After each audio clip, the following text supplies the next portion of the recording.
السلام علیکم ورحمۃ اللہ وبرکاتہ۔ دوستو میں ہوں محمد عرفان اور آپ یوٹیوب چینل دیکھ رہے ہیں ایم عرفان FSD۔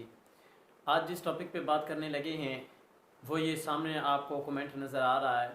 اس میں لکھا ہوا ہے کہ پیٹ کی گیس اور بد ہضمی کا کوئی قرآنی وظیفہ، کوئی قرآنی عمل بتا دیں۔ تو آج اس ٹاپک پہ بات کرتے ہیں۔ مزید آگے بڑھنے سے پہلے ایک چھوٹی سی گزارش ہے کہ اگر آپ کو ویڈیو پسند آئے تو اسے لائک کر دیں۔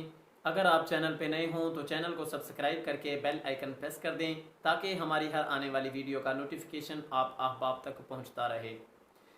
آئیے میرے دوستو بات کرتے ہیں کہ قرآن پاک کی ایسی کون سی صورت ہے جس کے ذریعے سے ہم اپنے پیٹ کی گیس، پیٹ کا درد، سینے کی جلن اور بد ہضمی جیسی امراض سے چھٹکارا حاصل کر سکتے ہیں۔ اور اس کے ساتھ ساتھ آپ کو ایک عجیب بات بتلاتا چلوں کہ اس صورت کے ذریعے سے آپ لوگ رزق میں بھی اضافہ کرا سکتے ہیں۔ تو یہ صورت 30ویں پارے کے اندر موجود ہے۔ صورت لإیلاف قریش ہے۔ اس کے پڑھنے کا طریقہ یہ ہے کہ آپ نے جب بھی کھانا کھانا ہے یا کوئی بھی چیز کھانی ہے تو اس کھانے کے بعد آپ نے 3 بار اس صورت کا ورد کرنا ہے۔ 3 بار اس صورت کو پڑھنے کے بعد آپ نے ہاتھوں پہ پھونک مار کے آپ نے پھر اپنے جسم پہ پھیر لینا ہے۔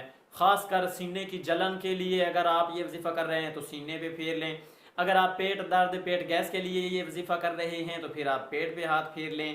اور اگر آپ کو اس طرح کی معدے سے متعلقہ اور بھی کوئی جسمانی اندرونی کوئی بیماریاں ہیں تو جس حصے کی کوئی بیماری ہے، جس حصے کا کوئی مرض ہے، آپ وہاں پہ ہاتھ پھیر لیں۔ انشاءاللہ بفضلہ تعالی آپ کے اس چھوٹے سے عمل کی بدولت اللہ پاک آپ کو شفا عطا فرما دیں گے۔ قربانی کا سیزن ہے، گرمی کا موسم ہے، گوشت اپنے عروج پہ ہے، تو یکے بعد دیگرے گوشت کھانے کے بعد وقفے سے آنے جانے پر کہیں نہ کہیں سے گوشت مل رہا ہے، تو آپ اس ٹوٹکے کو ذرا آزما کے دیکھیں۔ انشاءاللہ آپ جتنا بھی گوشت کھائیں گے آپ کو گرمی نقصان نہیں دے گی انشاءاللہ۔